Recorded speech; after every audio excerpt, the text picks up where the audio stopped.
Hello and good evening, everyone. Good evening. Thank you so much for joining on time. We will be starting in about 20 minutes. Just waiting for all of our other startups and other honorable judges to join. Sounds good. All right, great.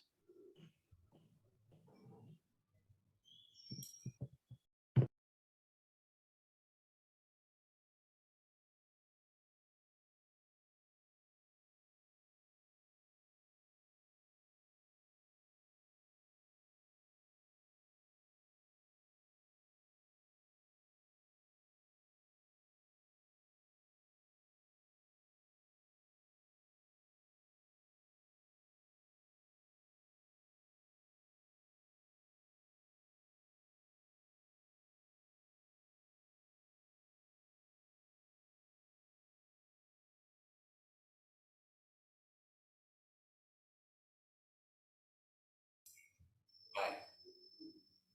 It should switch now.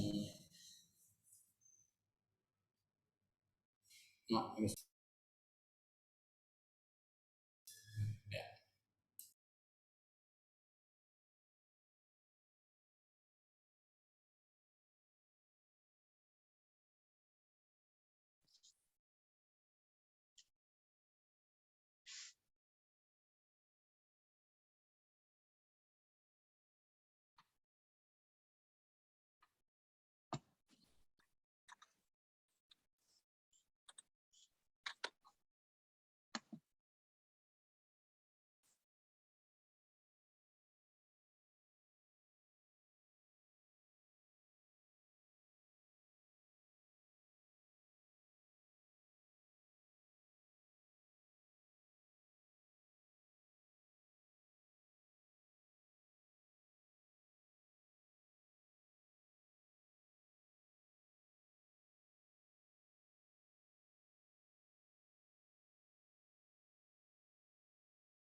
Hey everyone.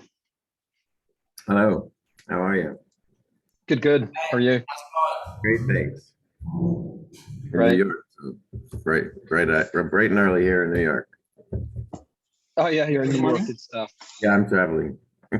Nice, nice. Same here. Cool. Good work. Great to meet you all. Likewise, everyone. Where's everyone else based? I'm actually in Eastern Europe, so yeah, a little bit colder than most places.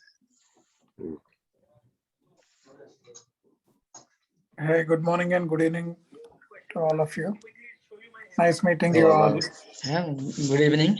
Thank you. Cool. Hi everyone, how's it going? We're in Sri Lanka. It's nice and Hi. Oh, warm. Sri Lanka, nice, good stuff.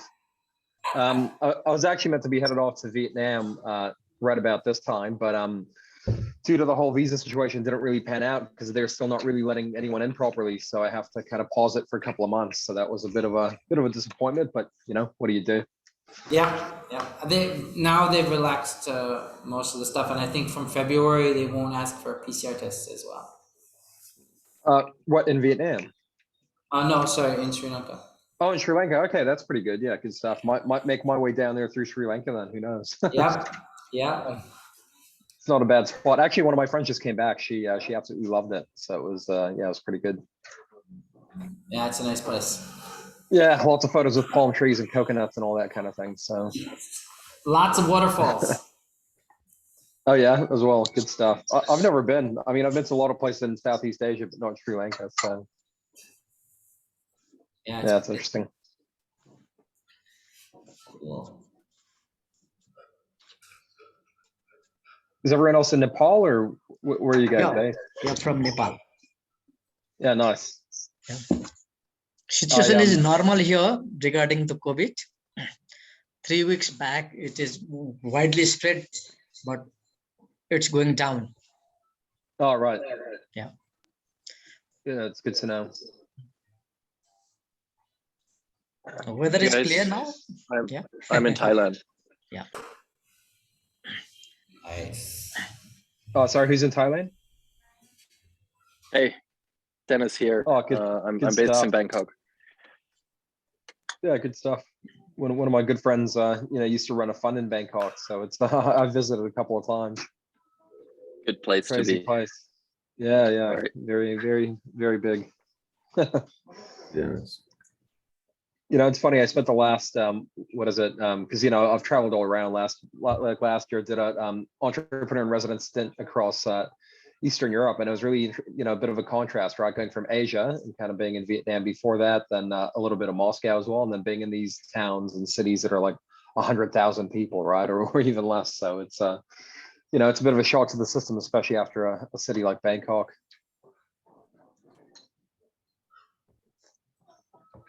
Sure.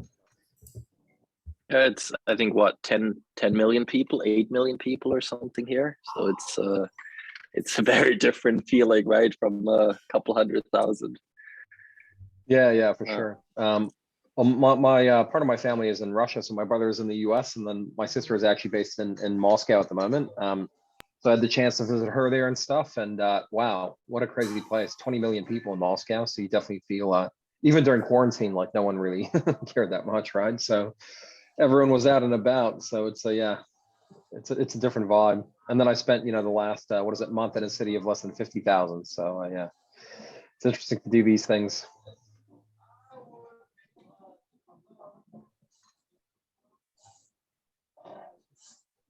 Are we meant to be getting intros, or who's actually running this? Oh, hey, sorry. I was just about to introduce yourself, but by the way, thank you so much for coming on time.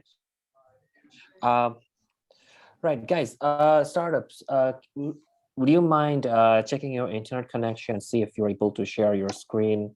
Let's do a quick check and then we can get on with the official event. I was actually waiting for all the other startups to join.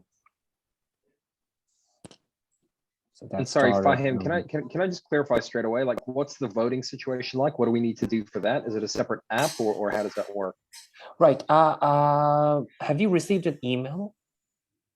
Yeah, I'm just trying to find it now because there's quite a few that came through, so I just got lost in all of them. Okay, I can share the voting link. Yeah, if you could, that'd be great. Yeah, that'd really simplify things. Right, just give me a sec. I'm sharing it in your chat box.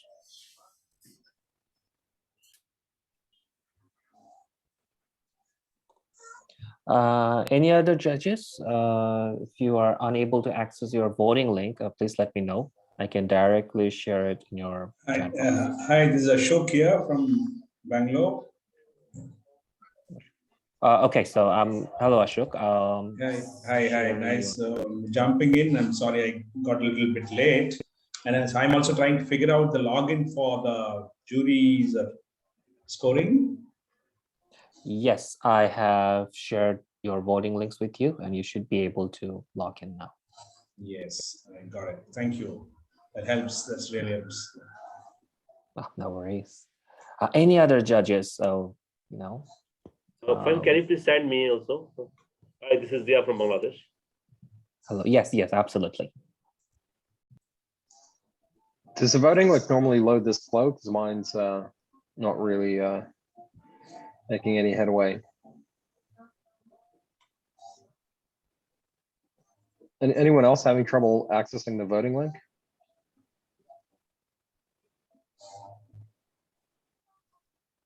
It should be fine.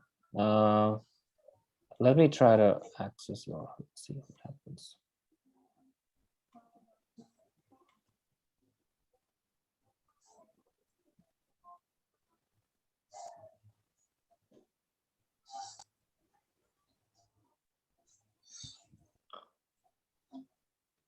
Okay.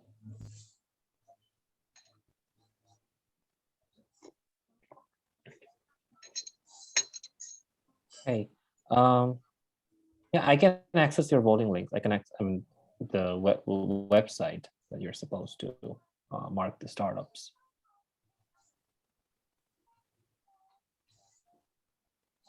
Okay, got it. Good stuff. So it's just a 1 to 5 voting. Yeah, 1 to setup. 5. Yeah, pretty simple. Okay. All right. Cool. Yep. Got it. Thank you. All right.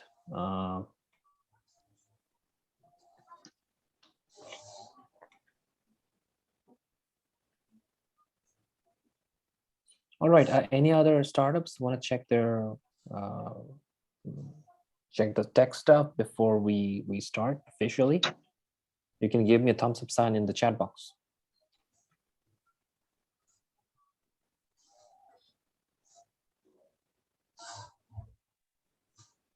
Okay.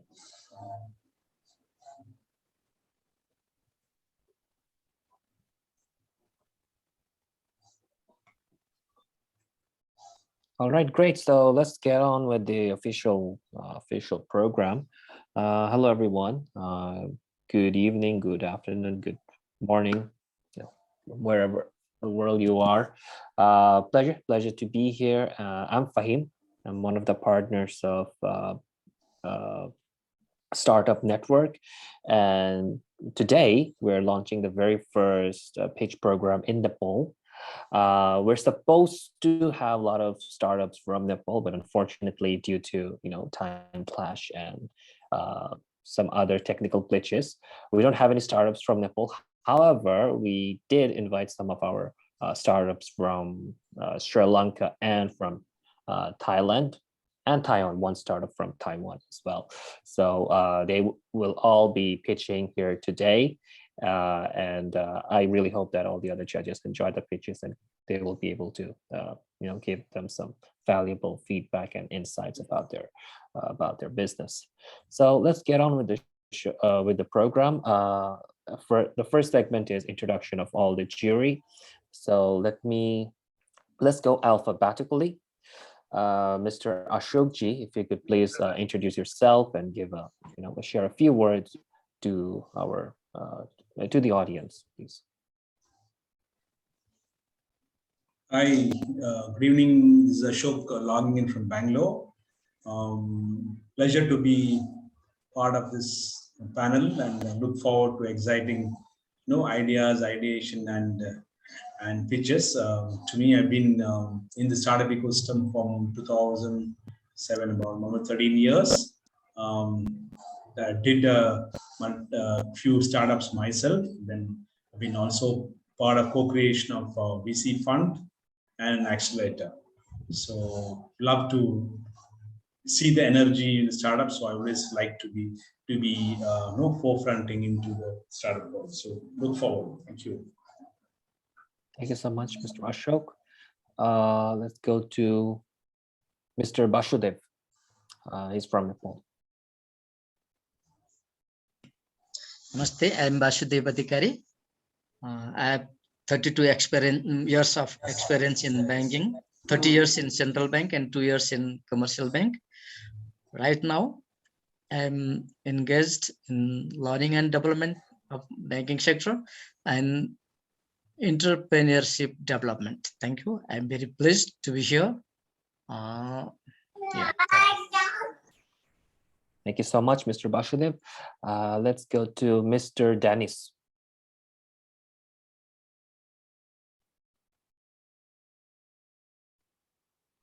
Sorry, apologies for that. I'm on a separate setup for the voice and for the video. Yeah, look, great to be here. So just a little bit of an intro.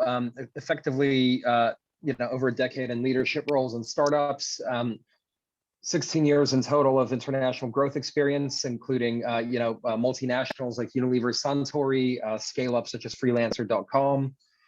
Currently, I'm the chief growth officer for a Microsoft for Startups backed startup. In the past, I've helped startups getting to the Deloitte Fast 500 Asia Pacific list, LinkedIn Top 10 Startups. I coach and mentor founders globally. I've coached over 300 so far, including for government agencies like the Vietnamese Startup Support Center, basically for the European Space Agency, for other associations as well. So yeah, lots of experience of doing that with this particular focus on growth, both kind of local and international, and with a tech bent. So yeah, wishing all the startups all the best today, and keen to see what they have to offer. All right, thank you so much, Mr. Dennis. Let's go to Mr. Jia from Bangladesh. Yeah. Good evening. This is Ziauddin from Bangladesh. Currently, I'm working with Reckitt, a famous FMCG company. I have more than 18 years experience with different multinational companies, starting from Unilever, then moved to Holcim Cement, as a Swiss-based multinational company. Then I worked 5 years with another local company, Abul Khair Group. Then I came here, Reckitt. Initially, I was responsible for Bangladesh for supply total operation. Now my responsibility extended to Bangladesh and Sri Lanka, looking after end-to-end supply chain planning, procurement, sourcing, this area.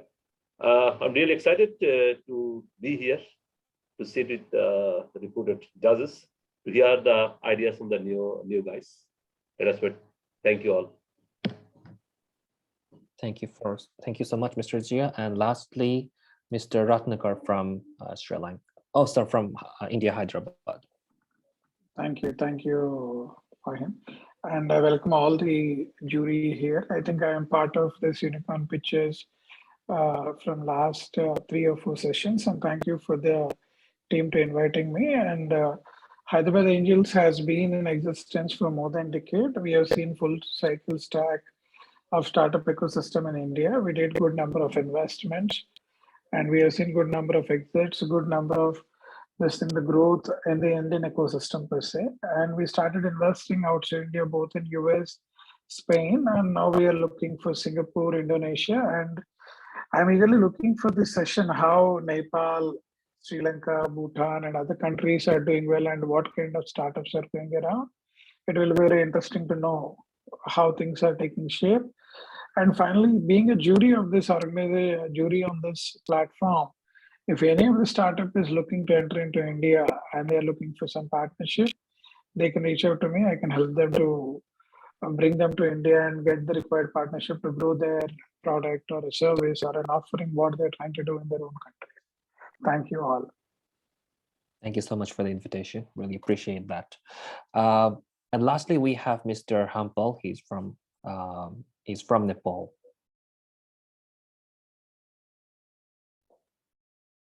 Mr. Hampal, can you hear us?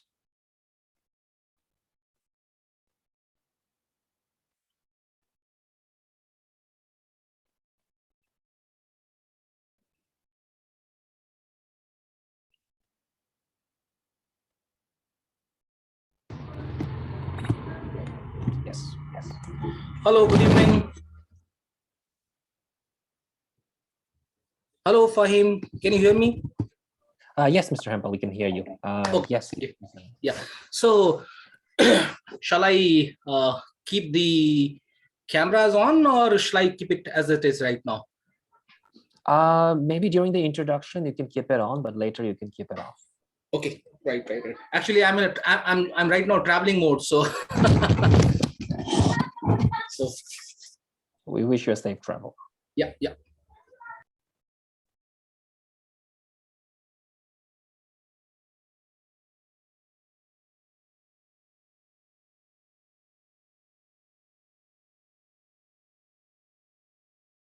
Mr. Hampel, sorry, it's actually your turn to introduce yourself. After that, we'll get on with our. Yeah. I'm sorry. I guess I just missed it. Okay. So namaste everyone. This is me. Oh, where is the camera?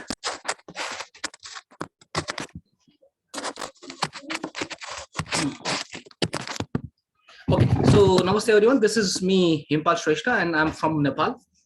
And I had the chance to get connected with Fahim and Basudev sir, and some of I'm not sure some of the other judges here while doing the halt last year.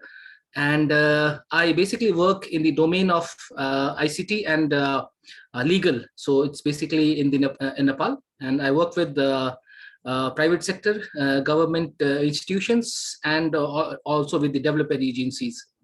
And I'm also the co-founder of Nepal Entrepreneurs Hub, which primarily work in the domain of how ICTs or the technology can,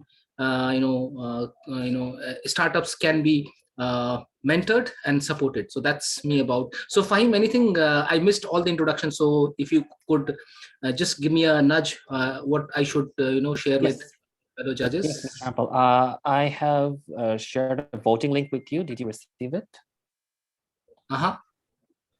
Yes. Did you receive your voting link? I've already shared it. So that was with the right? Yeah, I can share it again in the chat box if you like.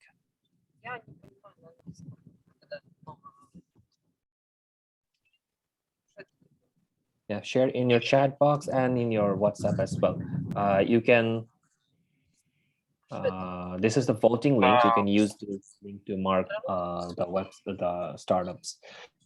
Any other judges have any trouble accessing the voting link? I see Mr. Mr. Hey, Fahim, Ashok this side. Ashok here, Fahim. Yes. I did get your link, but I am still not able to access the voting link. Not able to access. Okay, let me check.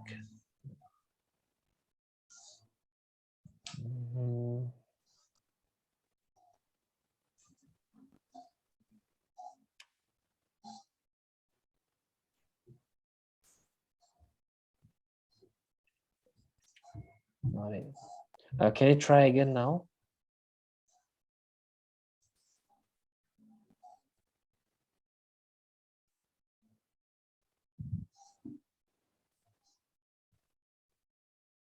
Okay, let me.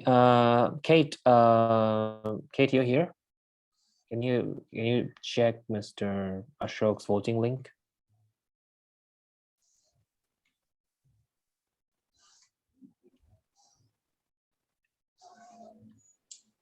You know what? It's taking me to the site. From the site, there is supposed to be a link, right? Yes. No, in this site, you will see the 5 startups. You have to go to this. You have to click the link first, and then you'll see at the top there are like 5 startups. Now maybe I can share my screen. It'll be easier. And sorry, Fahim, just to clarify, because it's going to be 5 startups, it's not really going to be 2 hours. Yeah. It's going to be much shorter than that, right? Got it. Yes, it's going to be 5 startups, correct, and all 5 of them. I'm saying it's not really going to be 2 hours, is it? It's going to be a lot shorter, right? For the session. I think we can wrap it up in an hour. Yeah, all good. Thank you. All right, so final call, judges. Please let me know that you have access to your voting link and you're clear about the process. You can give me a thumbs up sign in the chat box or in the or where. Yeah, you can just give me a quick reaction. So Fahim, just a question. So we all have the same like startup, the 5 startup that I can see in my screen at the moment, and these are Gravity, Siam, Ebi, C Capital, and Tor Hunter, right? Yes, correct. Okay, fine. Yeah, so good for me. Yeah. These are the 5 startups. All right. Any other judges? Any concern? I'm getting problem. No, we Okay. are just checking and give us two more minutes. Yeah, sure. No worries. I think, Fahim, if you can share the screen, then probably it will be easier for everybody. Yeah. So I'm sharing the screen now. Note taker. I'm sharing with you. So this is the voting links, and all these links that have been sent to all the judges. So once you click it, okay, this is not supposed to happen.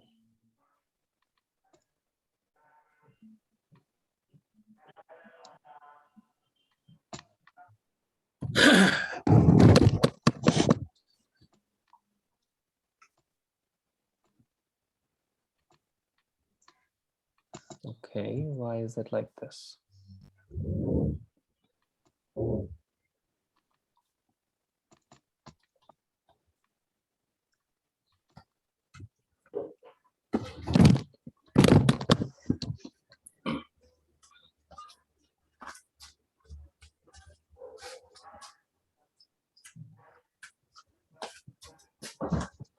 Judges, can you check your voting link? What's going on here?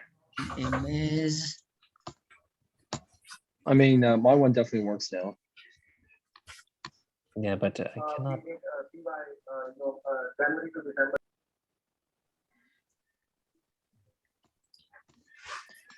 Let me check.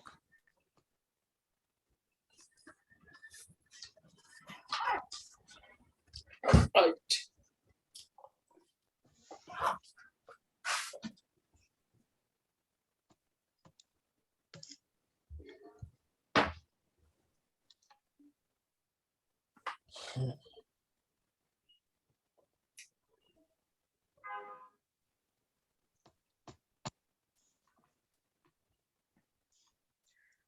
I cannot do.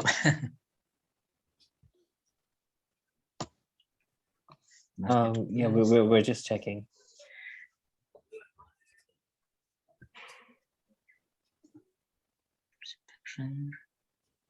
Yeah, so basically, I mean, after you open the page, you'll have a list of the 5 startups and you have to mark them. But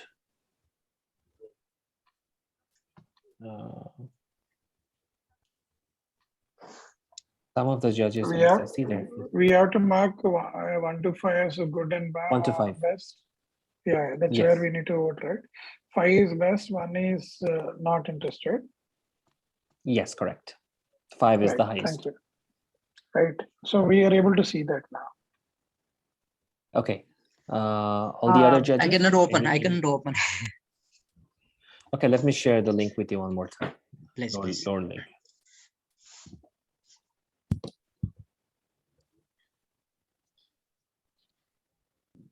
Would you show in chat box?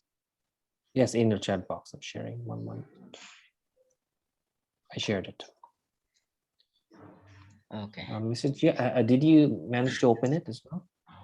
Okay, I'm doing. Hi guys, it's Kate from Startup Network. To vote, please make sure that you have opened the right event page named Unicorn Battle Taiwan. The links Fahim have sent you yesterday. You will see your picture in the right corner and see the numbers beneath startup's logo. 1 is the lowest score and 5 is the highest mark. If you put the mark but then change your mind, do not panic. You can change the score before we close voting as many times as you want. So Fahim will warn you when we will close the voting and say that 1 minute left, and you can choose any marks. You can put the marks after each speech or put all of them at the end of the pitch session. It's up to you. Should you need any assistance, please refer to me right here on Zoom chat. So if every judge has the link to vote, we can start the pitch session, I think.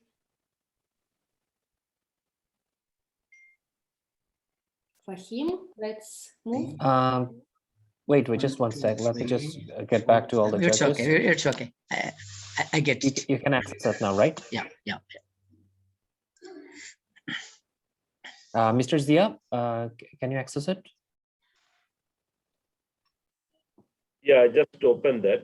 So 5 Siam Seaplane, and I think I can vote this. I have not pressed the button, so I think I can vote this. Okay. Any other judges? Final call? Any concern regarding the voting procedure? All good. No, Just ready to fine, go. good. Sure. Fine, good to go. Good to go. All right. So let's start our very first presentation of the evening. Let me welcome Startup One. They are gravitybee.com, and they will be pitching. Each startup will have 3 minutes to present their idea, and then they will have 3 to 5 minutes time to answer questions from the judges. I see Gravity have already started sharing their screen, so you can start. Your time will start once you start to speak. Good luck, and yeah.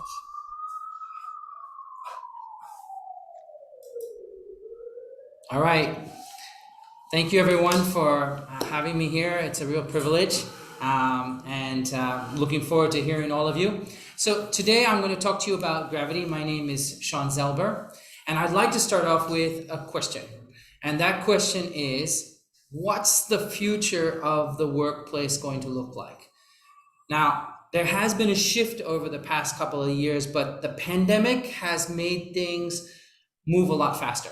We all heard about maybe the Great Resignation, and employees, especially millennials, have changed in terms of their expectations. They want to be valued, they want the company to invest in them, train them, and they want flexibility. They got used to working from home, and they expect that to continue. And what's kind of interesting is at the same time, they are also expecting sort of that human connection. So that's why we built Gravity. We ourselves are an agency with about 100 people, so we felt the pain. So we built something that would work for us. So what is Gravity? Gravity is a full employee lifecycle management solution. So from the point of hire to onboarding, and then throughout the lifecycle of an employee. This frees up the managers, human capital, human resource people, so that they can focus on connecting with people rather than doing administrative tasks. For the employee, they have a portal which allows them to see the policies, maybe get personalized messages, see their training sessions that they're going to be having, check out their health insurance, also leave management, time tracking, and all of that on the platforms that they're used to using, such as Slack or Teams. So huge cost savings, and the ability for companies to be able to focus on the human capital aspect. So what's the addressable market? Basically, we're targeting SMEs, and this is a huge market. There's a lot of runway there. We see this being really unicorn territory because so many people need this type of tool. Large corporations, not so much. SMEs, because they usually don't have a large human capital team, and they can't focus on what they need to focus on, which is sort of the connections that they need to make with their team members. So we've bootstrapped up to now. We have a great team in place, multicultural from all over the world, and we have onboarded our first few clients. And so we're ready to talk to you guys. Please talk to us.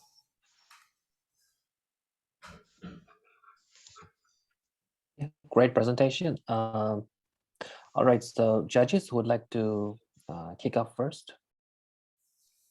You can raise your hand in the chat box, and then we can go from there. Let me just kind of start because I was a little bit surprised. Sean, look, I can tell you guys kind of like you felt the pain, but you've very lightweight in terms of the actual kind of problem solution definition of the solution, whatever, right? Like, so what, like, who do you compete against? What's your actual SAM that you're going to be expanding into? Just tell us a little bit more about the market properties, right? Because I mean, saying that you have a human capital management solution is potentially not saying anything, right? Because there are so many different buckets that these tools fall into. So can you maybe just kind of narrow it down? And once again, who exactly is it, is the market that you're going after?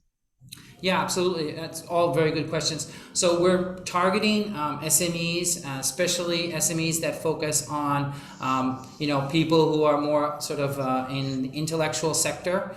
So for example, agencies, travel agents, and stuff like that. And they have a specific problem of how to onboard people and how to retain them. So our software basically helps with the whole hiring and onboarding process, the knowledge transfer to new people, because it's a huge problem when people leave. How do you get them to be trained? And then all of the administrative tasks, rather than having them to be sort of handled by humans, can all be programmatic. So that's what the software does. So it manages all of the administrative tasks that you have in human capital and human resources. Sure. And what's your SOM? What's your actual, obtainable market you're going to go after, like right now? Like, what is that? If you had to kind of, what's your ideal customer profile at this point in time? So we're still kind of like finding our footing, but we feel that there's a huge potential in the region. I think a lot of companies sort of want to go after. So Southeast Asia, right? Southeast yes, Asia. Yeah, absolutely. Yeah. Okay, got it. And then who are your competitors? Like, who do you see as your competition? Because once again, the HCM space is so broad in terms of offerings. Like, yeah, how would you define that? True. So on the screen there, there's a competitive analysis, but we don't have any direct competitors. There's people that do parts of it, but a lot of the companies seem to be focused on larger corporations, where we are really focusing on the issues and problems that SMEs have. Got it. Okay. Yeah, cool. Look, I mean, I have more questions, but I'll let someone else, Yeah, sure. No problem. Step in. Sure. Mr. Z, you raised your hand. Yeah, I just one small question. How you are better than your competitors? What are the key features you have that actually are differentiating you from the others? Yeah, absolutely. So I think that's a great question. So we really take it from the user standpoint rather than from the administrator standpoint. So there's a lot of HR solutions out there that are great for managers, but are really terrible for users. So we take it from the point of view of the user. It has to be very interactive, friendly, and it has to be made in such a way that it's easy to use. So that's one of the approaches that we've taken. So from the user's point of view, and I don't think that there is anyone out there that has such an approach.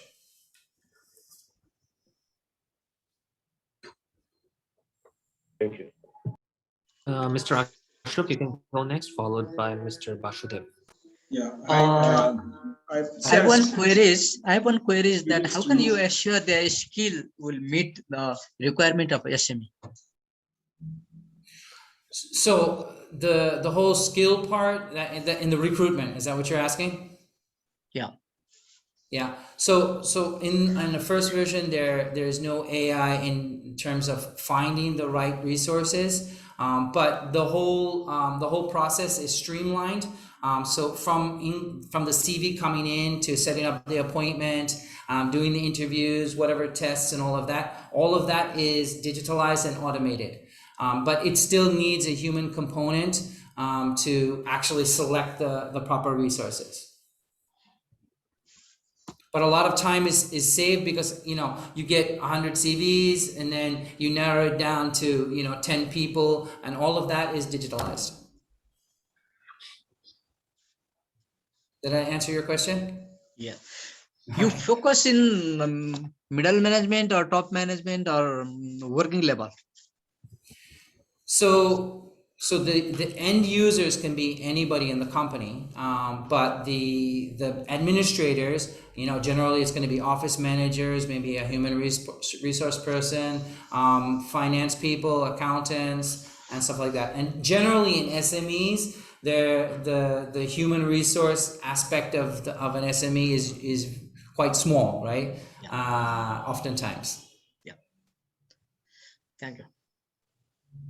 Hey, hi, this is Ashok here. Just curious to know what is the one, if I have to ask you a couple of differentiators very specifically from a stickiness point of view, right? I'm sure you've seen the other products, but from a stickiness point of view, will you be able to highlight one or two areas?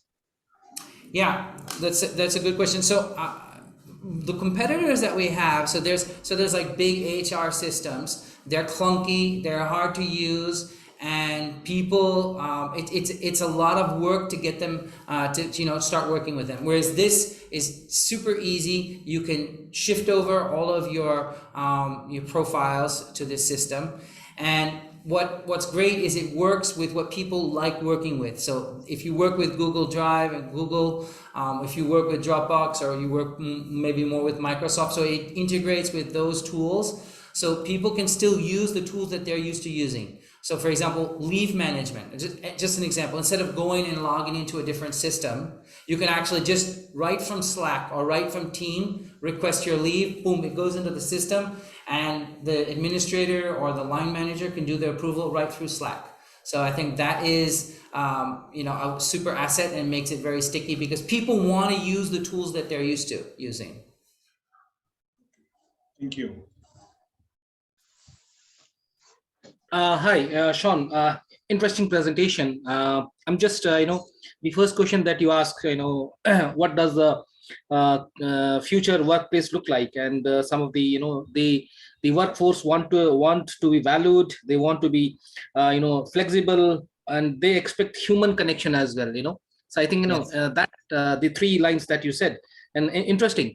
But when I'm coming through all the presentations right over here, I could sense the complexity that is increasing, the sophistication that is growing, and level of lots of bits and pieces here and there connecting, trying to do everything, and also making it the workforce valued, giving them flexibility to work from anywhere, from any platform that you say right now. So how are you doing it actually? Or how can you give a brief sense of insights, exactly what you are saying, how are you doing it, and how it is being delivered to the users? Yeah, so I mean, I think different companies are dealing with remote working differently. Yep. What our tool does is it allows them to, although they might be working from home or working partially from home, they still can have access to all of the tools that they need in their in their life. So for example, dealing with health insurance, so training, most of the trainings now are happening online. So this would be a sort of a central place to say, okay, well, you're going to be having English lessons, and we're happy to offer that to you. Please click on this link, boom, and they go to their English language training. Or maybe it's Udemy, where they're going to be getting training on being Scrum Masters or whatever. So all of that can happen from one sort of centralized portal, which is the employee portal. And also they can get messages, video messages from maybe from the CEO or from their department head, for example, congratulating them on their work, etc., etc. So all of those things can be automated, and then obviously nothing replaces one-on-one discussions and conversations. So then the managers can actually have real life conversations with their employees, but not have to focus on sort of all of the administrative stuff. Look, and don't take this the wrong way, because I think you have an interesting solution, but I really think your presentation sells you very short. In terms of, because you're looking at a very complex and I mean, feature-wise, enterprise-level product, right? So I think in your actual pitch, you really need to show it what it's about, because as you can see, a lot of us are really confused as judges. We're like, all right, this thing looks interesting. Obviously, you solved a pain point for yourself, but what is it, right? So you need to kind of bring that what is it more into because you solved the why, you solved the kind of you haven't sold the how, right? So you've sold the why, you haven't sold the how, and I'd say that's so once again, look, it seems like you have something good there, but once again, it just doesn't come through in the pitch. Point well taken. That's that. Yeah. All right. All right. So thank you so much for your presentation, and thank you to all the judges for asking all those questions. We're gonna move on to the next team, but before that, we request all the judges to mark the startups in the website. So can we do it later as well, Fahim?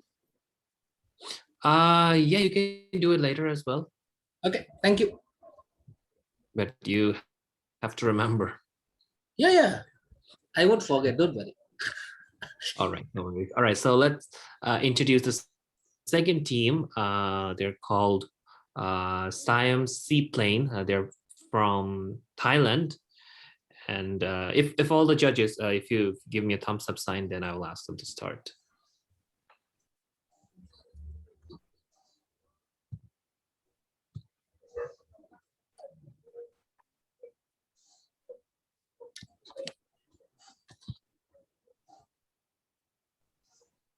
I don't see any thumbs up sign.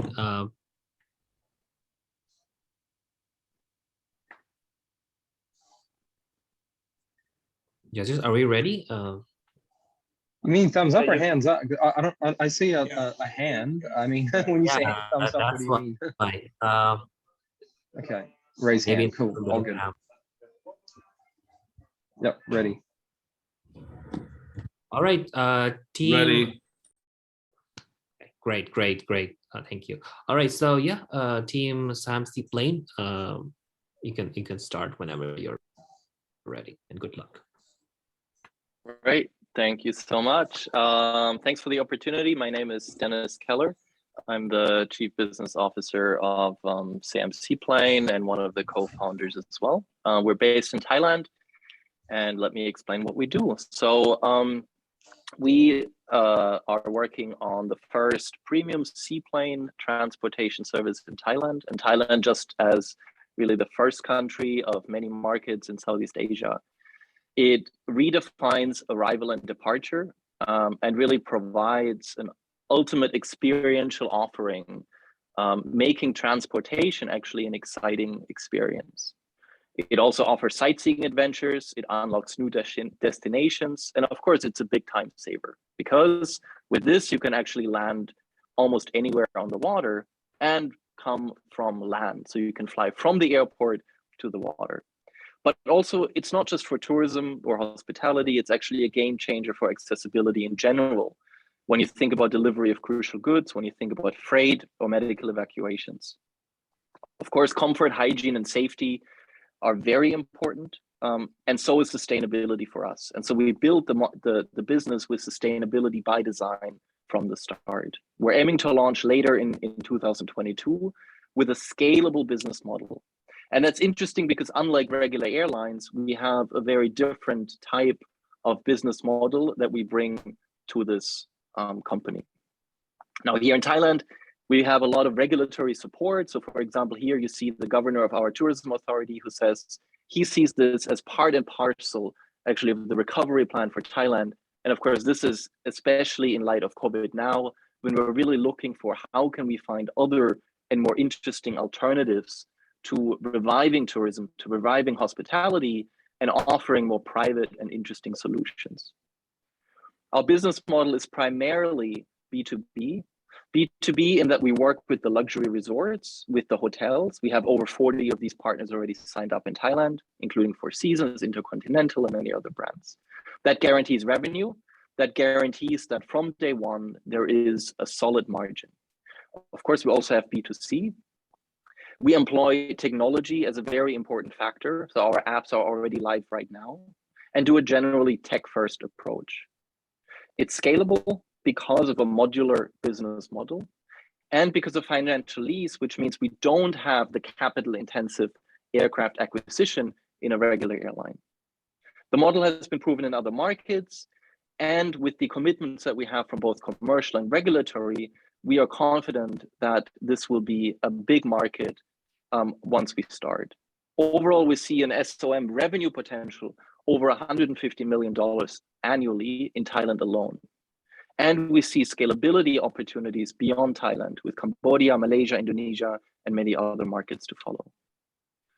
We've got a very expert and good combination of a team that combines management consulting, business, aviation, and technology, and have an aviation advisor team with airline CEOs, island owners, hotel owners, and commercial executives. And of course, joined that by a great team of many staff. Thank you very much, and very happy to talk and answer any questions you might have. All right, thank you so much. Judges would like to go first.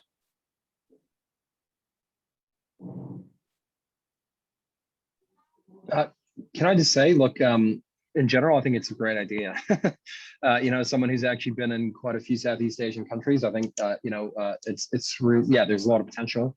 I was just curious, you know, because obviously this is, you know, very asset heavy kind of business model, right? Because even if you're leasing, there's still a very hard cost attached to getting these planes up and running. So in terms of your kind of, you know, your CAC to LTV, obviously it's going to be a little bit better because it's B2B, but what does your financial model look like?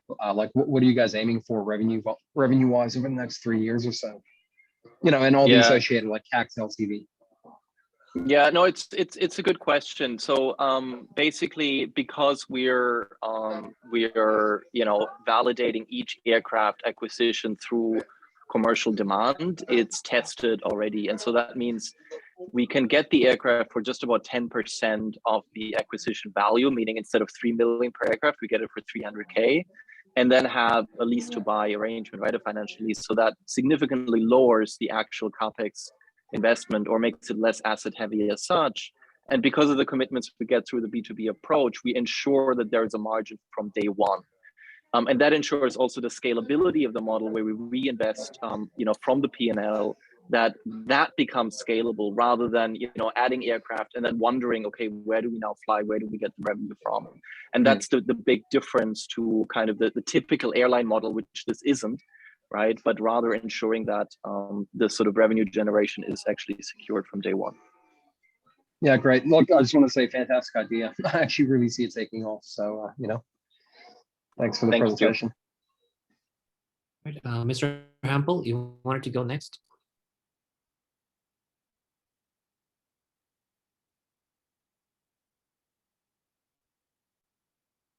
I'll hold for a while. All right. Any other judges? Mr. Zia? Yeah, just one question. Who is currently working as a competitor of you?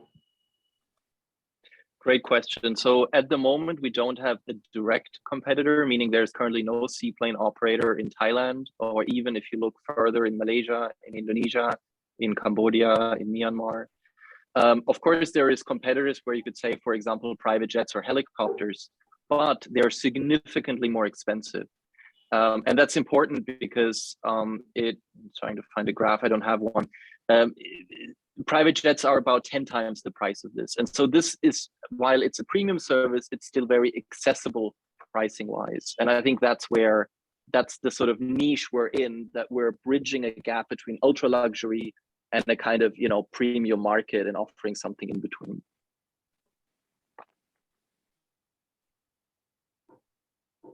Cool. Thank you. Thank you. Mr. Gajo? Hi there. It's a really interesting concept, like your business model, financials as well. Nevertheless, my question would be focused, how far you came up in realizing your idea in terms of financial support? I mean, have you raised money so far, or do you have such an experience, or is this your first pitch? I mean, your first pitching at such event? Yeah, thanks for the question. So we've raised over $1 million US at the moment. We've got amazing support behind us. Also, what you see on the team page here in terms of really IP, so that we could develop a lot of our assets in-house instead of having to buy them externally. So things like our licensing for an airline, which is called the operation manuals, which is normally worth alone, more than $1 million in the market. And we developed that in-house because of the expertise that we have. But yes, we have also raised funding.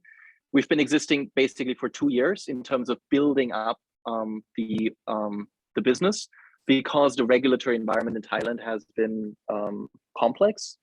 And so now, and COVID didn't help, and now we're getting to the finish line of looking for a launch later this year. Thank you for your answer to my question, and good luck. Thank you.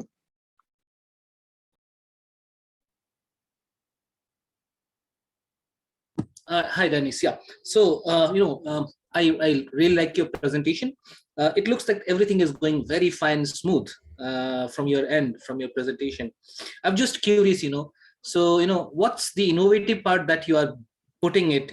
What is the key challenges that you are resolving or that you are trying to resolve so that you can make it to the market, which others are not yet into it? Yeah, great question. I think number one challenge, of course, is COVID.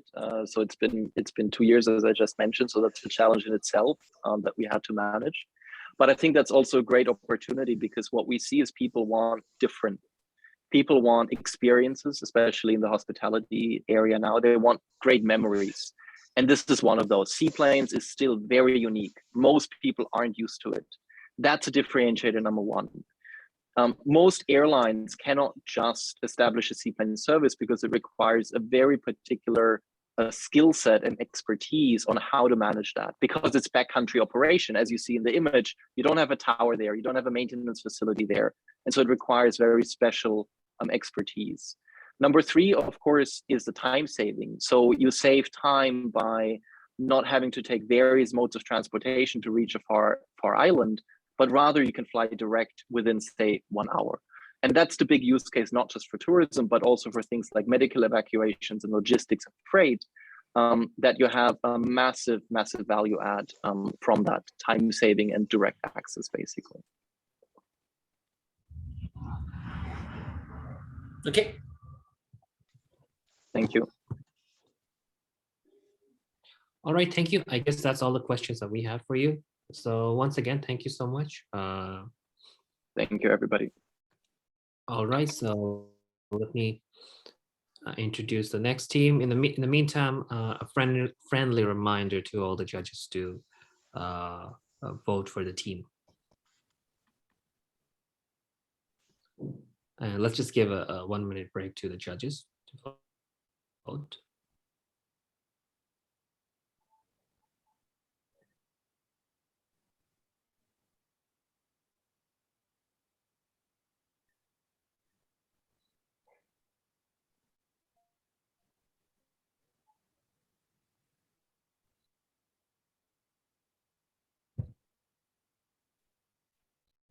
All right, our third startup is startup Abi. They're also from Thailand, and I've seen have already started sharing their screen. So thank you so much for joining us. You can start once you're ready. All right, let's do a quick sound check. Can you guys hear me okay? We can hear you. Yeah. Great, super. Well, good evening or good afternoon, everyone. John DiBenedetti here. I'm the CEO of Abi by GoGoTech, and I will begin. So using wheelchairs on and off since 1985, I know firsthand the strength required to use manual wheelchairs independently.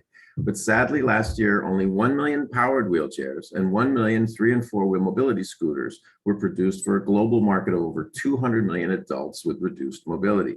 the scarcity of powered mobility devices is a gross injustice and a huge opportunity. This is what motivates our team and why we developed Abby. Worse, those 1 million powered wheelchairs were sold B2B as medical devices to third-party insurance payers in developed countries, by and large, but intended for use by just a tiny fraction of the addressable market. And that represented $3.5 billion of the current $4.3 billion market value. In fact, the category of powered mobility devices, those scooters and wheelchairs, are over a $4 billion market today, and that's expected to more than triple in just the next few years because of the massive unmet need and advances in lithium battery and brushless motor technology. And while these mobility scooters are currently the lowest cost powered solution, they're actually quite unstable, very difficult to maneuver in an indoor home use setting.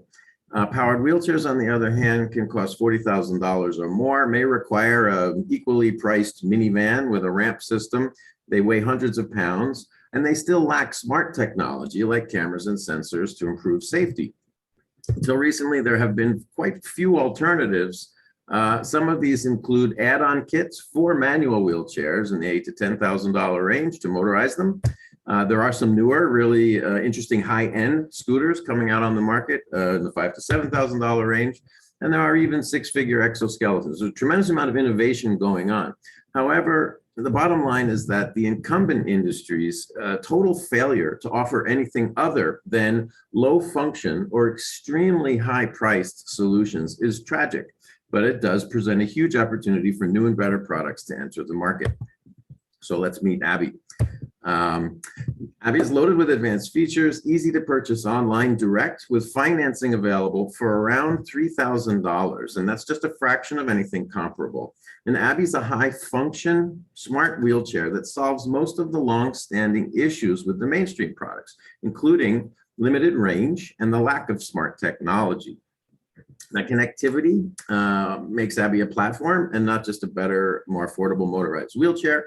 And that'll allow us to transcend hardware economics with subscriptions and develop our software business roadmap. We've bootstrapped Abby, my co-founder and I, from a concept right through initial production, and we've met our unit economics targets. We did a 6-week pre-launch campaign that validated demand, product fit, generated dozens of pre-orders and deposits, and a wait list of over 1,000 subscribers anticipating launch. But most importantly, it proved that people are willing to pay out of pocket in the developed markets that we did our market test in for new and better products like Abby. My co-founder is a Singularity University Asia Pacific ambassador. We have a team in Shenzhen that's designed and built battery electric vehicles for decades.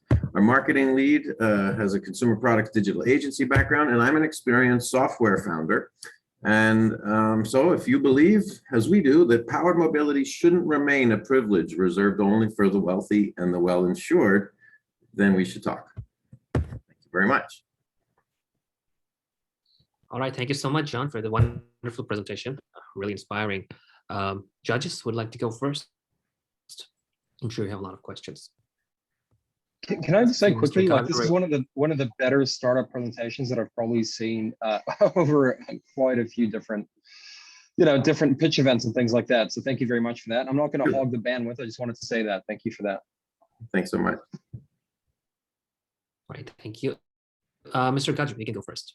Hi, John. Really impressive presentation. I could concur with Dennis with that. I mean, I've been at a lot of events, and such a presentation, impressive presentation within 3 minutes is really rarely to see. Nevertheless, my question would be more focused. What is your expansion strategy? I mean, are you working on it, or you generally having some issue in terms of providing financials? So as I said, we've bootstrapped, and we've just completed molds, tooling, and basically the ready to manufacture. So we are literally, I am sitting in the first mass-produced Abby, and that actually, like just before Chinese New Year came to me, and I'm in the US right now, kind of on a road trip looking for funding. And so we were just going to open up our round in March and try to close by April 15th. So basically, we have, on the balance sheet, there's about $1 million in R&D, and that was self-funded by myself and my co-founder. And so now we are going to raise capital to put a customer care team in place, manufacture a limited amount of inventory to launch. We're launching in the US and Australia only initially, and then we'll expand globally thereafter. So really, we're not even in the market just yet, but in about 4 weeks, we should be running a structured process to raise a seed round. Great, you even answered more than I expected. I would just like to know, have you participated to some other pitches as well, and of course to business accelerators and of course we're actually as well? We're in a Techstars cohort and wrapping up. So we started our R&D in 2018, and we built 7 iterations of progressively improving working prototypes just to validate, number one, that we could do this affordably with the margins that we wanted, and really, be a disruptor. It's pretty, as I said in the presentation, there's no reason that bikes, cars, skateboards, and scooters, the same kind of mass market exponential growth that most electric vehicle categories enjoy, haven't penetrated this particular niche. And so we were really ready to raise in the middle of 2021, but with the pandemic, it was just so hard. So we're about 6 months behind our launch plans, but we are ready now. I'm glad to hear that. And, as you can see that you're believing in your project by financing it yourself from scratch. And of course, it gives the signal to the investors. So I wish you good luck. And I really like your thank you so much. Project. Thank you very much, and good luck once more. Great. Mr. Hempel? Yeah, John, really interesting and really nice, presentation, as well as the product that you are working on. My question is basically, how are you keeping your cost low and affordably sustainable, in a long run? And how could you assure that this is not replicable by others? So you remain in the, in the edge for a good time. So yeah. 2 questions. Yep. As one. Understood. Great questions. So I'll come at that from like the middle outwards. So the massive unmet need. So literally, the incumbent industry is not even producing enough supply to handle the attrition of the installed base of existing powered wheelchairs. So there is such a massive unmet need that we would view. I think there's room for 10 companies doing what we're doing. There's a really exciting startup from Japan called Wheel, WHILL. They are really on their D round. They're about $150 million in venture money ahead of us, and they're kind of blazing the trail with some high-end scooters. There's a lot of innovation in the space, as I said, exoskeletons. The neglect of this market, people with reduced mobility, is attracting a lot of capital. Frankly, if the incumbents who sell their somewhat comparable products in the $8,000 to $10,000 range see us and others coming in the market and have to slash their prices, we would view that as a metric of impact and massive success, right? So I'm not worried about that. If Honda cuts their prices, Ford doesn't go out of business. There is room for dozens of new startups to enter this space and grow for many years. Right, John. So that's where I was trying to, how can you be sustainably affordable for a good time? That's how do you see yourself in that? So by not targeting the third-party medical, national healthcare, and private insurance reimbursement model, which has built into it an extremely high-touch, multi-party healthcare distribution scheme, that inflates the cost basis of the mainstream players by 400%. So we literally are, producing our product for in the $900 range, including all the cameras, the sensors, the motors, the batteries, the tech, the controller, and selling it for around $3,000. We've proven that we've met our unit economics targets in our initial production run. So simply by not replicating the status quo, I would say deeply broken and flawed distribution model, we're just not, we're gonna be profitable. And we're hopefully going to achieve unit numbers that are mass, consumer product rather than medical device in characteristic. I hope that answers. Thanks, John. I think that's good for now, and I think we can look into how it evolves. Thanks. Super. Thank you. And just one last question. So before we wrap up, so John, it's primarily going to be D2C, right? That's going to be your kind of business model moving forward, right? You're not going to look at a B2B sort of option. No, I think down the road, we certainly, once we get a working formula and scale, right? And, I'm mostly concerned around customer care. If you visit our website, you'll see that the product itself is the industrial design has quick release components. So the motors, the front wheels, the little things in the back, they're called anti-tips, and the footrests and the joystick controller, all detached with the press of a button without tools. So we have a kind of a DIY assembly and service concept as well. That's going to help us operate at low margins. So we'll be able to, diagnose the problem, whether it's a warranty issue or whether the customer has broken something, and we'll be able to ship them out a replacement, and either themselves or a family member can help them part swap. So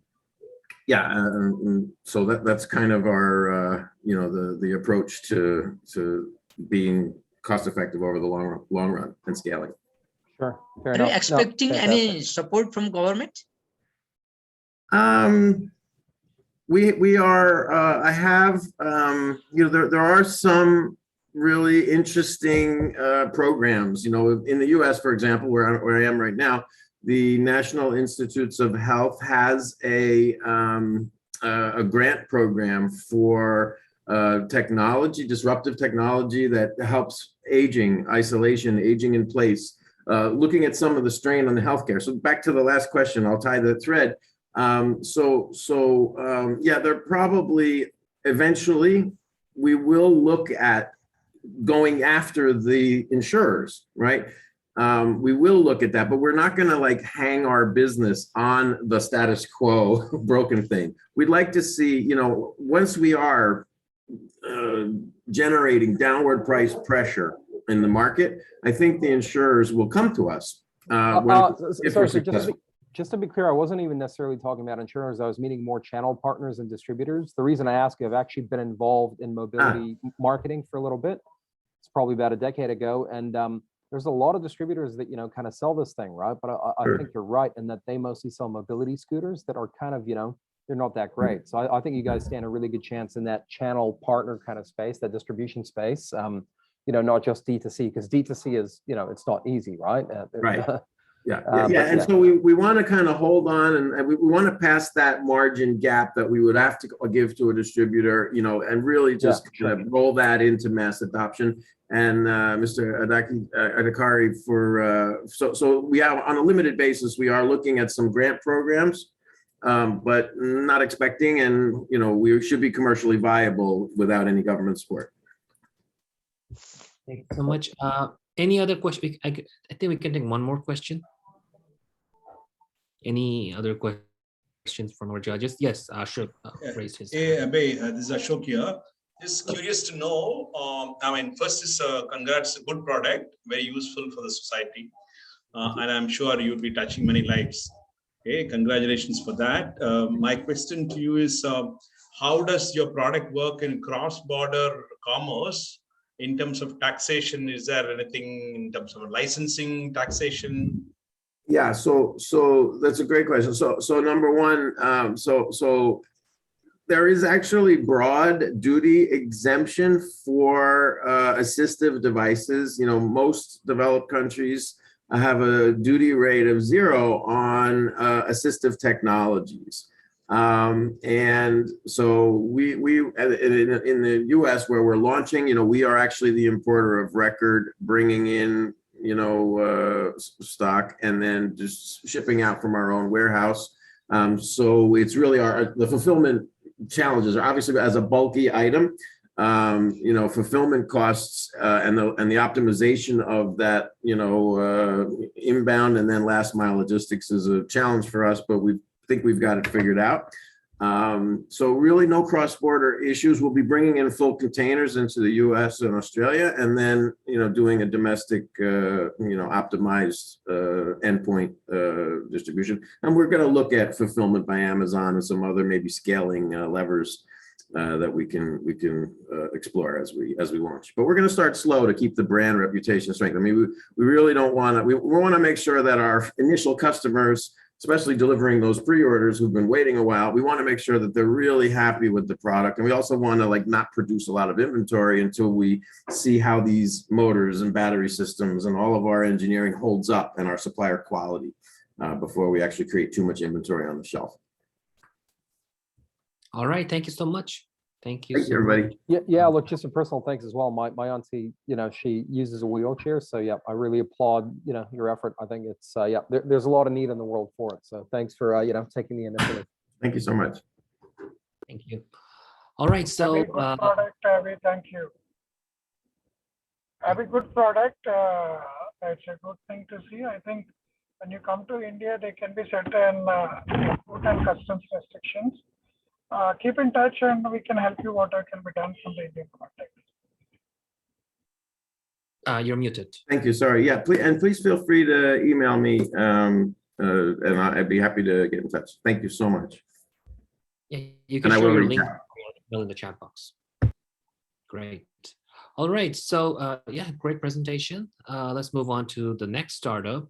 They're coming all the way from Taiwan. They are CE consultant. Guys, are you here? Yes. All right, great. So can you share your screen? Okay, you've already started.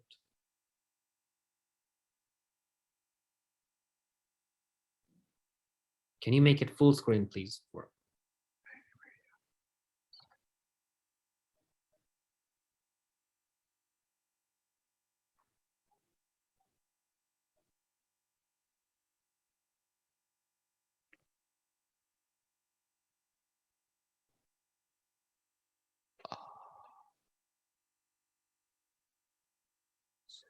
Yeah, looks good. If you could just make it full screen.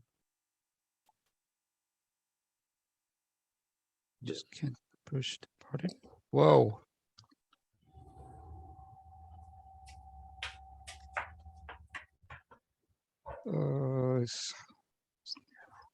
I think it's this button there. Where exactly? Yeah, to your right. Share slideshow. Yeah. Okay. Okay. Sorry about that. I'm Fedman from Taiwan, the CEO of Cupcoin. So can I start it now? Yes, I guess you can start. Okay. For climate change challenge, what we really need here is the energy industry transformation. If you want to be carbon neutral, if you're tired of power outages, if you want to back crypto with a real asset, Cupcoin is the perfect one for you. Cupcoin is the very first application that has a physical connection to the blockchain technology with AIoT devices. AIoT devices measure the electricity from green energy. The raw data will be authenticated and added to the blockchain, then the crypto, or say a token, is generated. So it can be recognized as a reward of your contribution on CO2 reduction. But it's not a cost-effective solution for everyone to start up solar panels. It doesn't generate electricity 24/7. So we also need a storage system. With the distributed energy storage system, everyone can simply rent the mobile batteries from your cell phone and enjoy them. There are many ways to reduce CO2 emissions, and those contributions can be measured and recognized as a carbon credit to offset your carbon footprint. So CarbCoin is also the trading hub for carbon credit. From Kyoto Protocol to Paris Agreement, there's no global standard nor specific detail to show us how. CarbCoin is a secure, transparent, and reliable trading hub for CarbCoin, while others still need the so-called expert. Because of IoT devices, the system keeps tracking, monitoring, recording raw data 24/7. Because of blockchain and AI technology, the system is secure and reliable. These are IoT devices, smart meter and edge computing device. Edge computing reduces the bandwidth usage and cloud computing usage. IoT devices, AI module, blockchain, big data. CarbCoin is ready to tackle climate change challenge with those technologies. With IoT devices, big data market is also a potential gold mine in the digital world. Our target market, ASEAN countries, already signed MOU with the Malaysia local chess store. This is our team. Our mission is to promote green energy. The long-term target is to be fossil fuel free. Thank you. All right, thank you so much, guys. Great presentation. I see no one raised their hand yet. Yeah, judges who would like to go first. Look, I'll just ask, how do you make money? I don't really see a business model behind all this. I mean, at least it wasn't clearly expressed, I don't think, in your slides. So where's the money-making part? Okay, the description of our platform, where you would like to trade the carbon credit. Sure, but how do you make money? What's the business model behind that? What are the unit economics? The base part is to be adopted by local government to promote the green energy or to reduce the carbon dioxide emissions. So this will be the best part. But the question is that if the government doesn't improve that, it would like to support us, and there will be a dead end, unfortunately. But on the other hand, is it possible to roll out the battery storage? The battery storage is another possible system that we can leverage. Sure, but once again, I mean, in all of this is all great, but I just don't see a business model. So where's the business model? Where's the financial projections and things like that? Well, there must be the transaction, right? And whatever it is a train for the carbon credit, where we would like to rent the mobile batteries, this is a transaction. So we earn those transaction fee during those transactions. Yeah, look, sorry, I'm not clear. Like, I'm really not clear how you're going to make money. It doesn't come through at all in the presentation. I can see there's something there, but once again, not in the nuts and bolts. Here's a financial model kind of sense, right? I think that would make it very difficult to invest in this. Okay, and I think I don't have the answer for you now. Sorry. Yeah, Satpan. So I was also trying to connect all the dots. Little bit, still not very clear to me. My question would be like, apart from the, the components of carbon footprint, the blockchain, the, some part of, the currency, the coin or something like that. What is the actual innovative part that you are putting it into this CarbCoin.io, which will make it a happening thing? No, the raw data from IoT devices that would measure the electricity, and that there's a equation that equals that to use the fossil fuel with the 1 degree of electricity, it generate it generate a certain amount of the CO2 emission. Yeah, I understand it. So what I'm asking is, apart from the concept of these things, what is the key innovation that you're putting it? So the conceptual part, we can understand it, what you're saying. But what I'm trying to look into it, what is the key innovation components that you are putting it, which will realize these concepts into some business, operations? Yeah, I mean, I have the same question as Hempal. I just don't see the, the financial model behind this. Yeah, that's, I think. Yeah, what we think here. I'm looking more into the, apart from the concept part of, the carbon footprint, the blockchain, the crypto part, and everything there, and how do you connect with all the development and other issues and agendas, which is perfectly fine. I'm trying to see into the key innovation part, which basically make a business sense of it. Well, we didn't see that through, apparently, because what we think here that eventually the carbon neutral things gotta be led by the government. So the best solution is that our solutions be adopted by local government.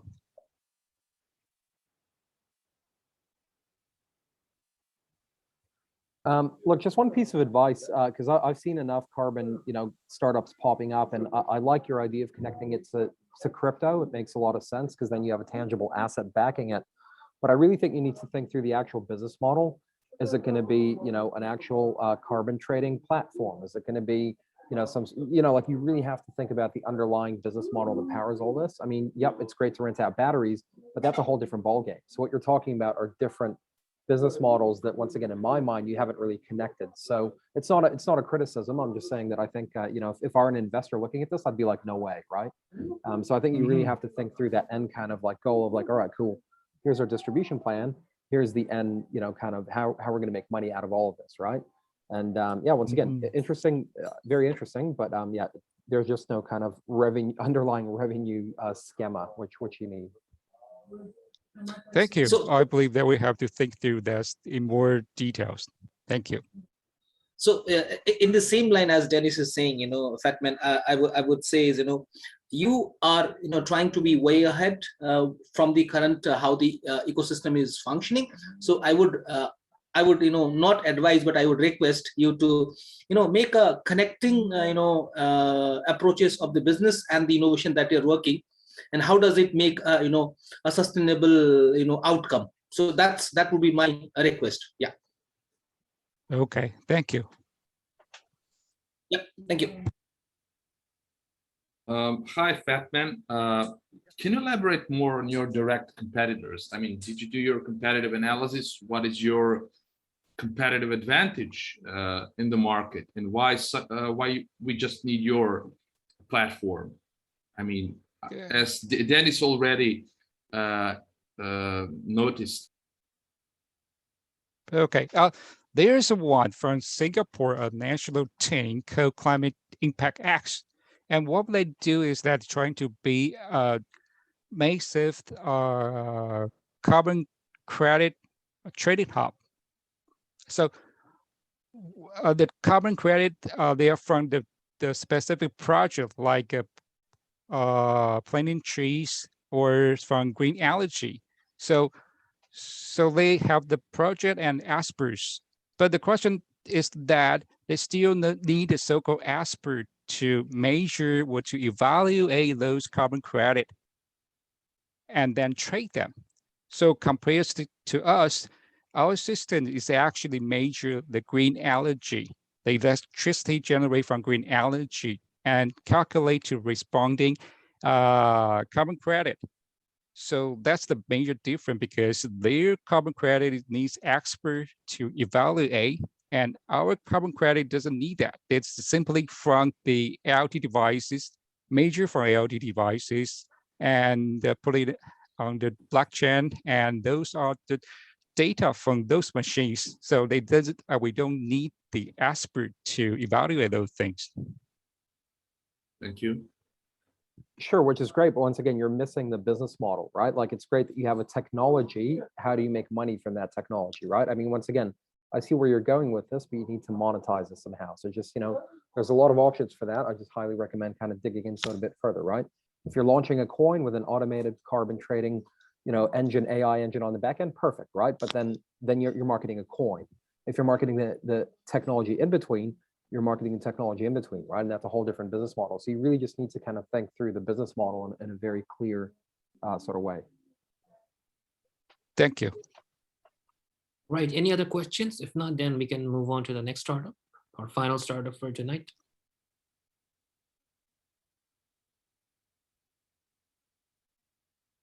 I see no more hands raised. So assuming there are no more questions. All right, so thank you so much for sharing your presentation. And let's welcome our last startup. They are tour hunter coming all the way from Thailand. And judging from their name, I think it's another tourism based startup. Guys, are you ready? Are you present here? Yeah, we are ready. That's great. So you can start sharing your screen. In the meantime, judges will be marking the previous startup.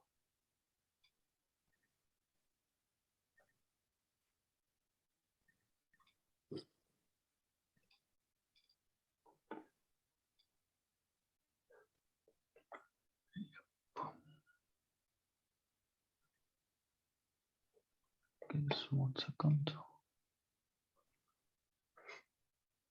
Yeah, do you see my screen? Yes, we can see your screen. Okay, cool. So hi everyone. Let's just give it just 1 more minute, and then we can start. Okay. Would you mind turning on your camera? Oh, sorry, I'm in hospital with my daughter now. Oh, sorry to hear that. Oh, sure. You can present turning off your camera. All right, I think everyone's ready. So yeah, you can start and good luck. Hey, hi everyone. We are Tour Hunter, and we is all-in-one booking platform and marketplace. Since the pandemic, the global IT industry has been reduced by 80% up to $3.4 billion, which has led to the changing of priorities among CIOs. So because of this, there is a massive transition to remote work. And now the focus is on cost and critical technologies and services that drive business growth and transformation. And Tour Hunter was established in August 2015, and now let me hide this one. And now we are working with the local suppliers and agents from Thailand. Our company provides several options. And the first one is a B2B, B2C end-to-end solution for tour and activity providers and activity resellers. And also B2B marketplace, which is a trading platform which allows resellers to have access to thousands of activities such as tours, events, or entertainment products. By using our virtual marketplace, and activity providers can connect with thousands of resellers from all around the world. And B2C marketplace, which is a unique B2C solution offered for tour and activity providers and resellers, which allowed to them to sell their products directly from tourhunter.com. As you see, our booking system allows and offer provide and group tours or activities and take online bookings 25/7 days. For product for agents is a booking system, marketplace, and online store. So every tour agents take control on their reservation, take online booking, accept online and offline payments as well, manage staff, track sales, and another option. We also give online opportunities to bookings, booking in person, phone bookings, which managed by our booking manager team, marketing and reports feature on our site.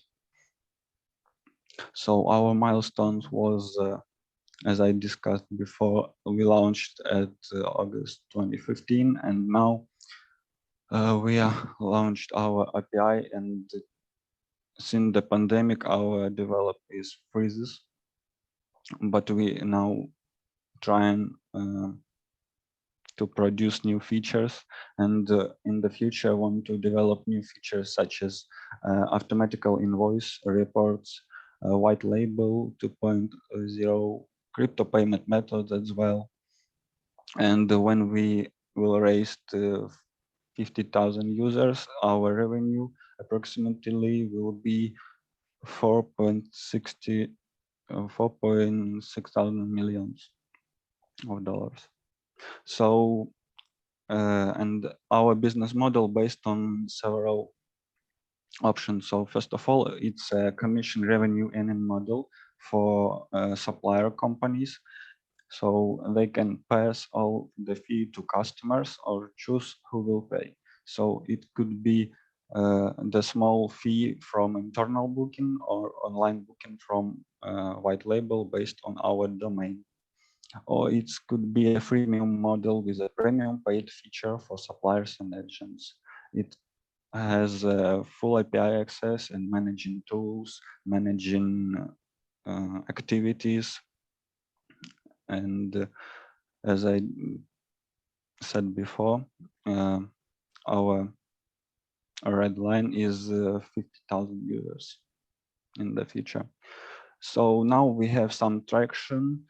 Before the pandemic was 15 paying tourist specialists every month and around 10,000 bookings per month in high season, in the winter, and 19,000 tourists per month. And according 30% bookings arrive from our from the company white label based on our domain. So the market size was.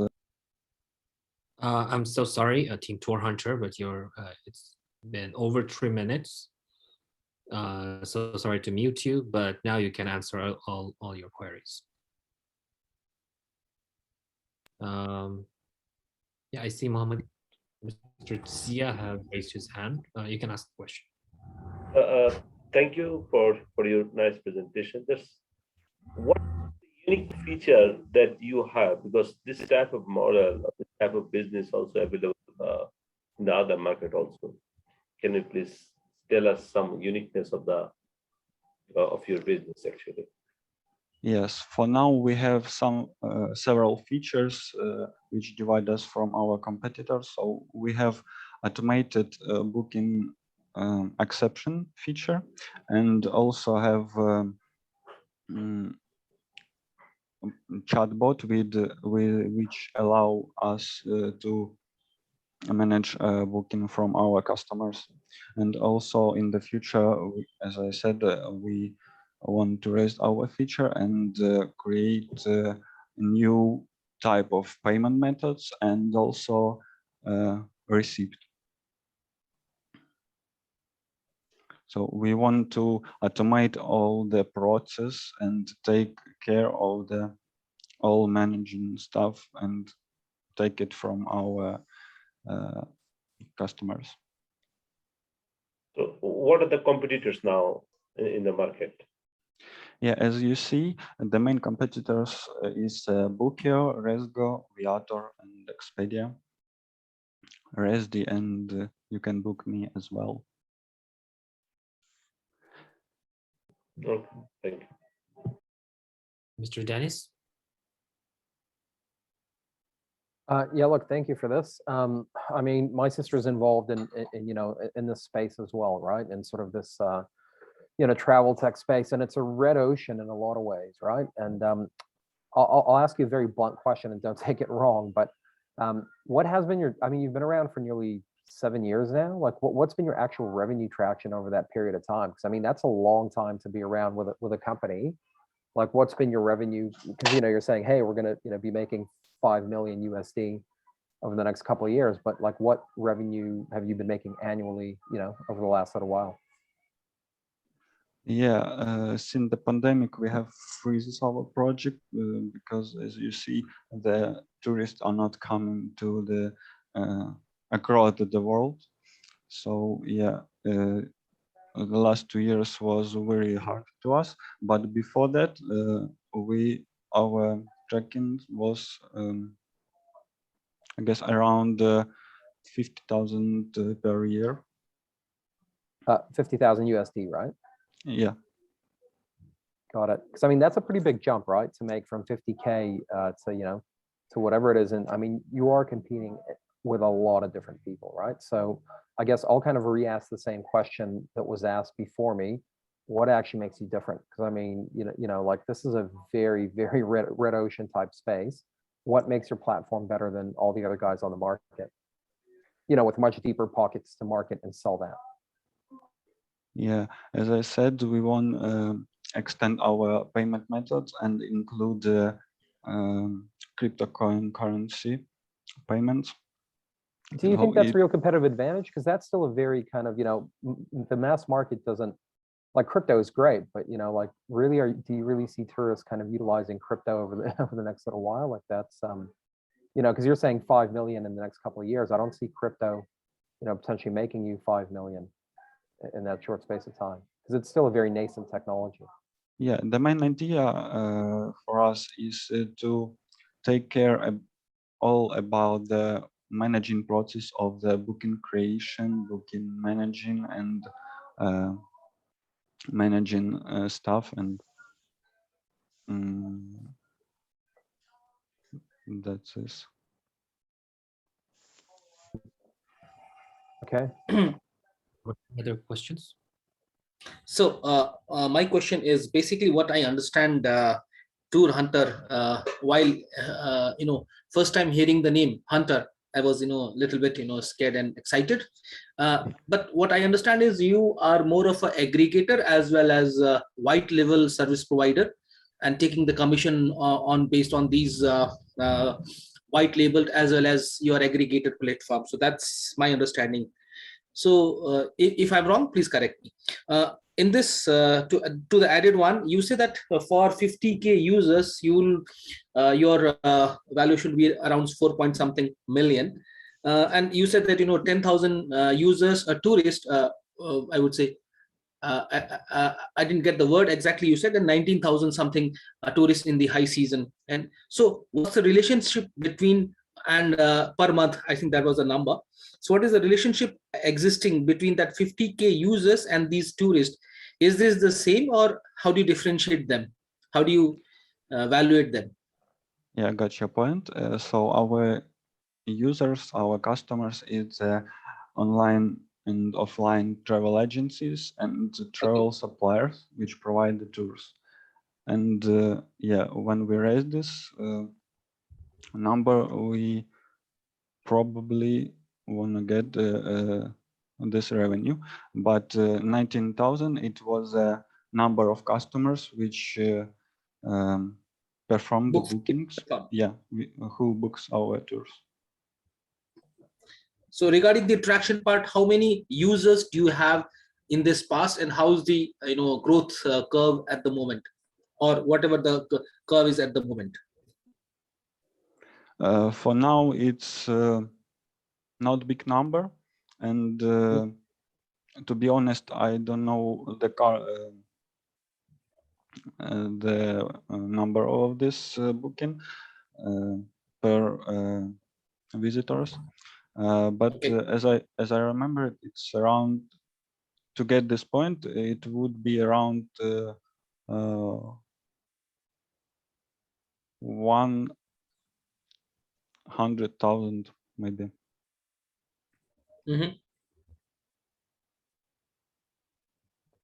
Okay. All right. Any other questions from our judges? I see no more hands raised. Thank you. So where are you seeing this demand more? Which country you're seeing more demand today? So now, currently company based in Thailand on Phuket, and in a few next years we want to expand our offices, maybe to open in some other country inside the Asia or maybe GCC region.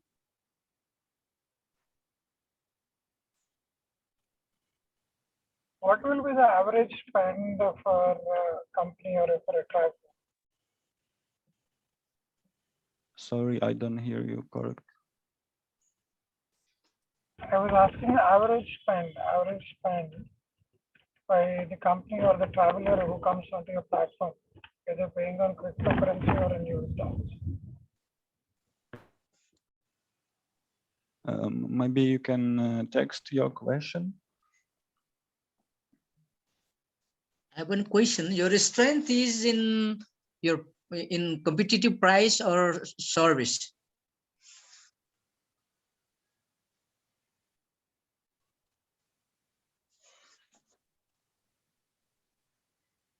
Sorry, didn't got it. Maybe the connection is better. We can write in the chat box. Okay. Any other questions?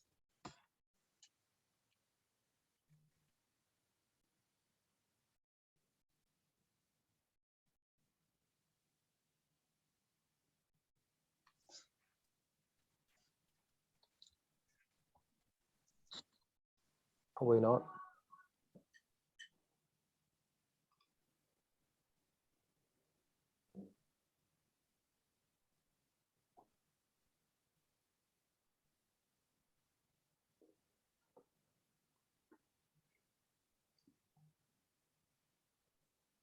Torhunter, did you receive the question?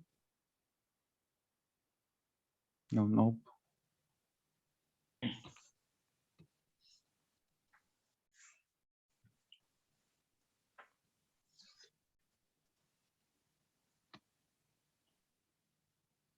Oh yeah, I got it.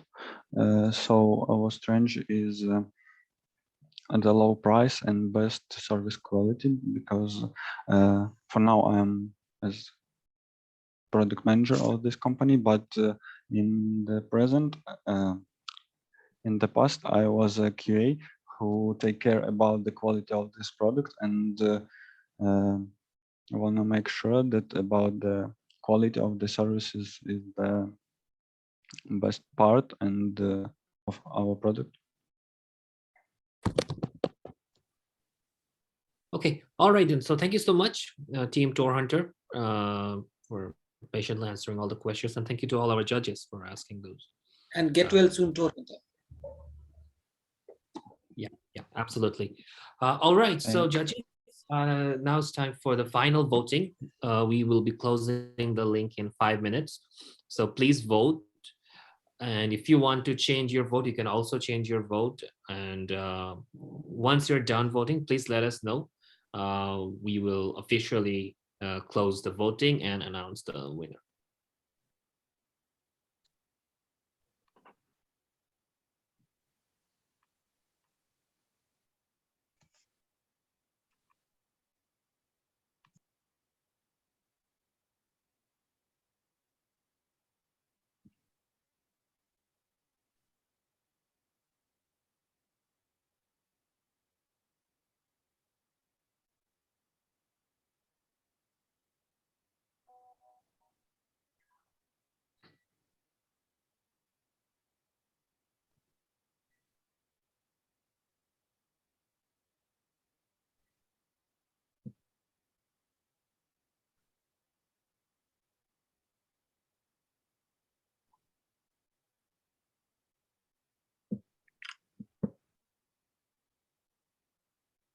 All right, thank you so much. Mr. Hampel, just a friendly reminder to vote for the startup. Actually, mine is inactive and I'm trying to activate it. It's trying to refresh it. So working on it. Just give me a second. Yeah, sure. Yeah. But it's not giving me the numbers. It's giving me hands up and thumbs up and thumbs down. Okay. Let me give you the original link. Okay. So this is the original link. Just a second. Fahim, I'm done. Ratnakar here. All right. Thank you. Thanks for letting me know.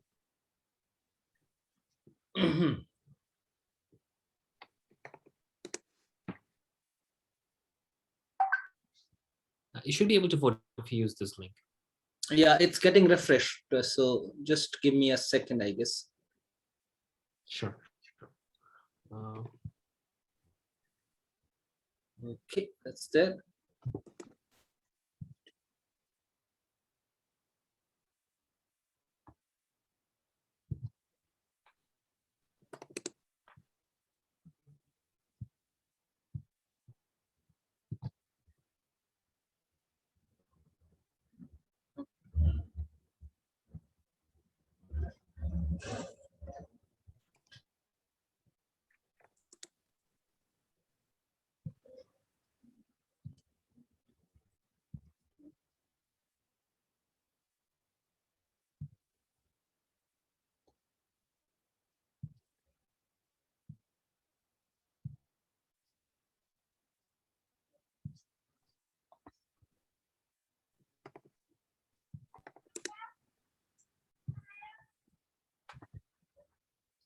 So I just make it highlighted, right? And that's the marking, right?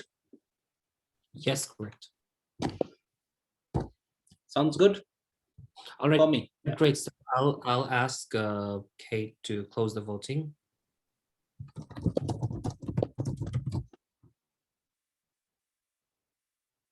All right. So as we count the final voting, I would really appreciate if all our judges can share a 1-minute feedback to the startups about the things that they like and some room for improvement. We can go by alphabet. We can start from you, Ashok, if you could share a quick feedback about today's presentation. Yeah, I think first is very well timed. I would say short, crisp, and to the point. More or less, most of the presentations have been, good flow. I'll say sharply pointed. So my best wishes, and there are some startups who are really good in terms of social impact versus market fit versus revenue model per se, and there are some which needs a little bit more fine tuning. So, but overall, seem to be the market point of view. What I felt is it seemed to be a global market from a customer segment point of view. So that way, looks like there's a great opportunity to do cross-border as well. So best wishes, and from my point of view, I'm based in Bangalore. If any of you want to talk more about it to India entry, we'll be happy to chat and explore. Good luck, all the best. Thank you so much, Ashok. Mr. Basudev from Nepal. Your almost presentations are good. Few are common type, like two-rounder and something. They are who have already such type of products. It is less innovative, but they can capture the market. A few are innovative, but the business model is not clear.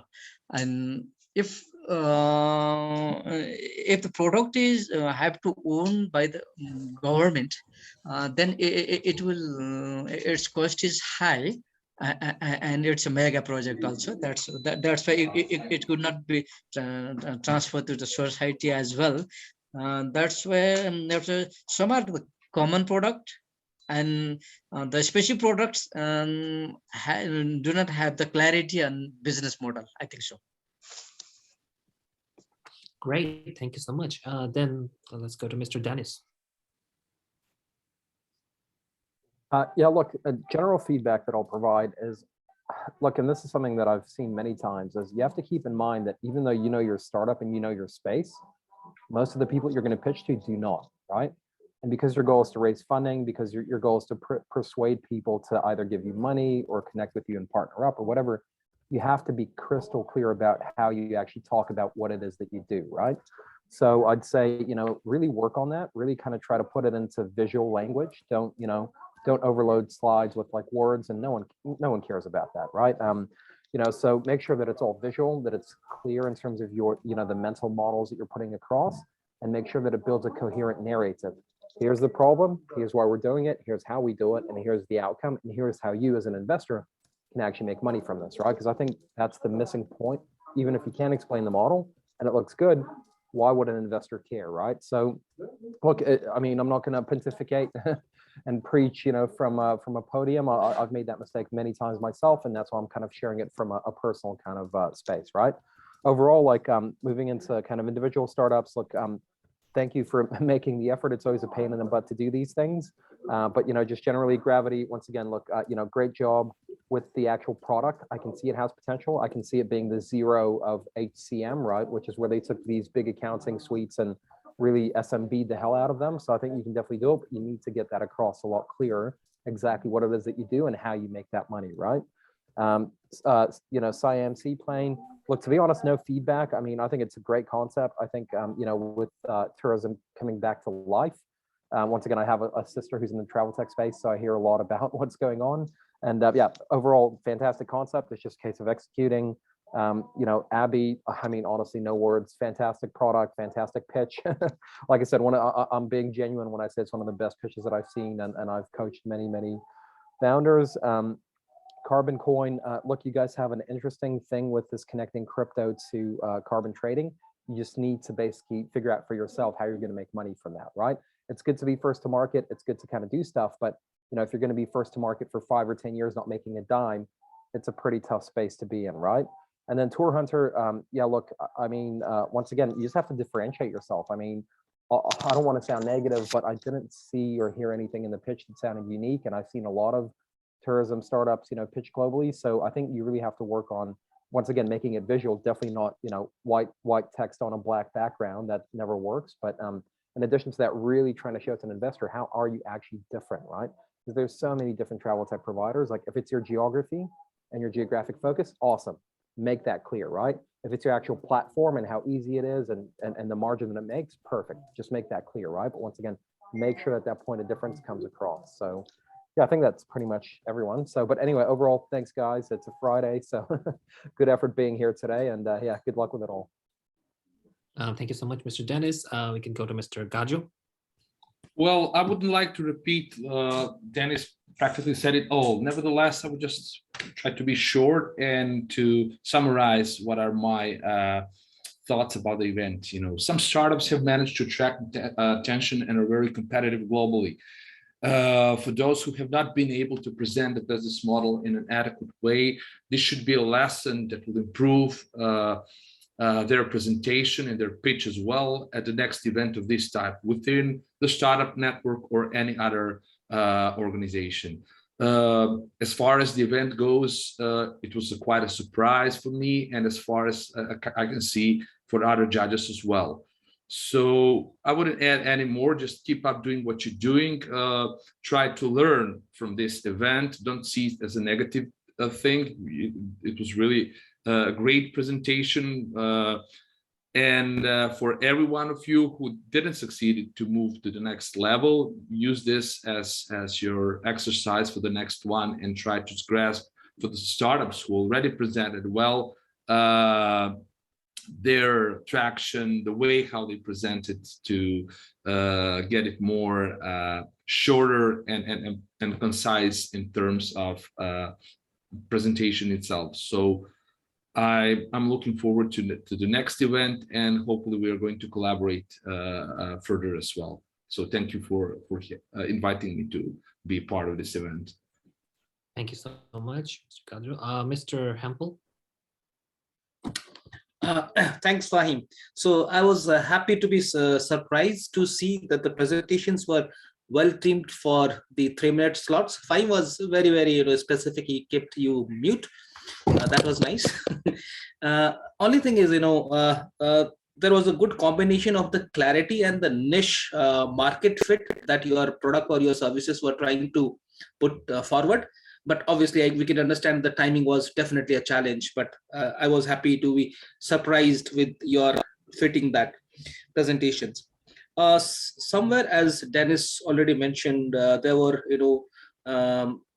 I won't say lack of clarity, but lack of communication, I would say, while communicating with us. And as a role that we are right now in, we would be happy to be, get the sense of not only the product and services, but the scale and the scope and the business prospects as well in that 3 minutes. And that's definitely a challenging part. So Gravity, Seaplane, Abby, so the concepts were pretty much kind of fine, and they were pretty much well communicated, and I think that's there. For Carbon, I think it's a little bit ahead of time in the sense maybe we need to follow you, and if there is anything that we can get in touch would be really nice. Nepal is also one of the carbon positive countries, so if you have anything, do let us know. Maybe we can definitely help it, or work together. That could be one. Tour Hunter, interesting work, but maybe you need to speed up. That's my suggestions now, if I could say. And for all the 5 presenters, startups that are presenting here, anything, as Ashok said, if anything here in Kathmandu, just connect with us, and that would really nice to work along. And thank you. Thank you so much, Mr. Hempel. Mr. Jia.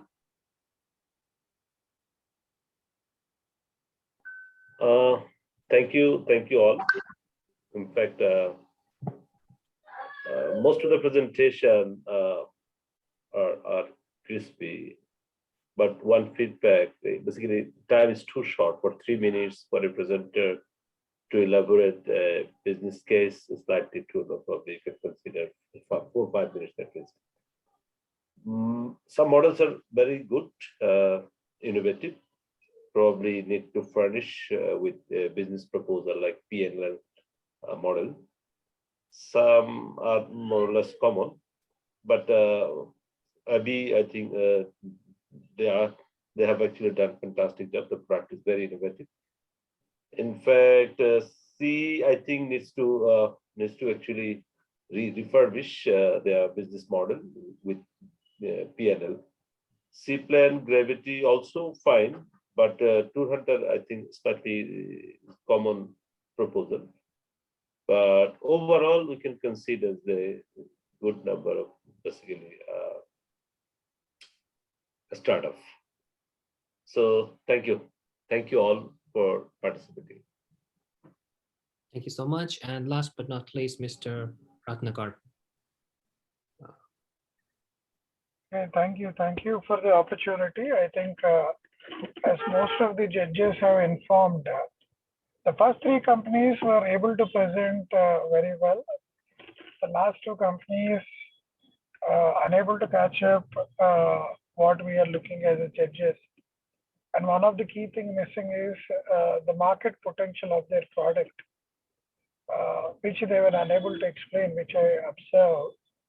And as one of the judges said, 3 minutes is too small to present themselves, being coming to an international forum. But I don't think there are any other hiccups on presentation side. But I loved what they presented.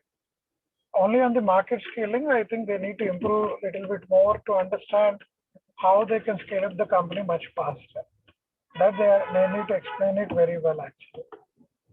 That's all from my side. I think I endorse, acknowledge what our other judges have informed today.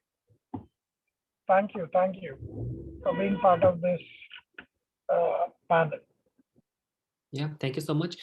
Shall we take a picture before we announce the result? And everyone can turn on their camera, please.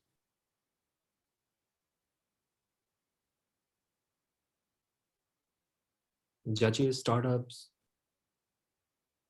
if you could please open your camera for like 2 minutes. Fine, 1 minute. Yeah, sure. Okay, I think I can take the picture. Are we missing anyone? Okay, great. Let's go. 3, 2, 1. All right. So thank you so much. Thank you so much. Really, really appreciate it. Once again, I'd like to thank all the judges for your valuable time and for asking those key questions and sharing those insights and key feedback to all our startups. And thank you to all our startups. You did great, and thank you so much for presenting. Now the result, have it here with me.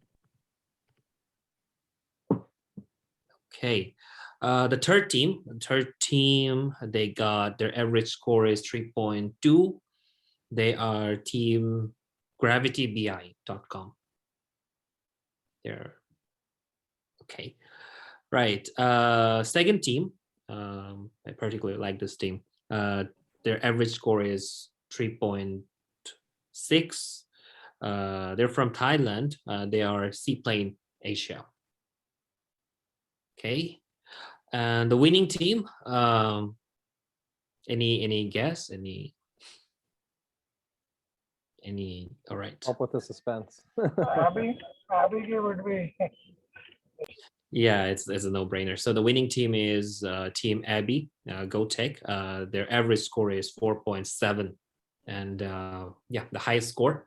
And I don't think any consensus were required. Normally we have a consensus before the final announcement, but since their point is so high, I don't think it's required. Congratulations.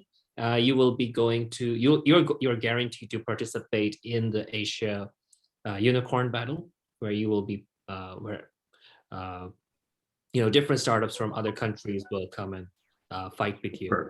Thank you so much for inviting me to the event and for all the great feedback, support, and questions. Really appreciate it. Thank you. Yeah, you're welcome. I've also shared my LinkedIn profile here, so if any of the judges or startups, if you want to be connected, feel free to do so. I will also recommend some of our judges and startups to to stay connected and help one another. And if you want, you can you're welcome to share your LinkedIn, other social media in the chat box. So yeah, that's all for me. Once again, thank you so much. It was a great event, and I hope maybe the next time we can have a lot more startups coming from Nepal, because initially it was supposed to be Unicorn Nepal. Hopefully, we're going to have many more startups coming in from Nepal and that part of the world. Lastly, yeah, we have. But I'll make a comment. I was part of Startup World Cup Nepal last year, and once again, small turnout. I think whatever happens in Nepal, there needs to be some motivation to get the startups out there, right? Because it's I think there's potential there. They just need to kind of go and do it, right? Yeah, absolutely. Maybe we can work with our local partners there. Definitely, we would like to see them come on top. Yeah, Kate, fine. I just wanted to give the floor to Kate if she wants to share any comments or feedback.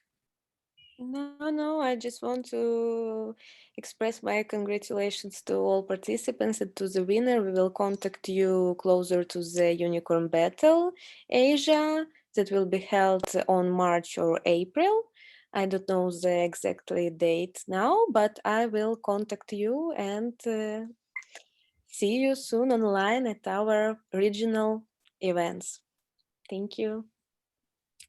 Thank you. Thank you, Kate. All right, so that's it from me. Thank you so much. Have a great day, great night. Bye-bye. Good night. Bye-bye. Bye and good night. Thank you. Bye. Bye. All the best. Bye. Bye, everybody. Thanks a lot. First, second, third place is very good. Oh, no. Yeah.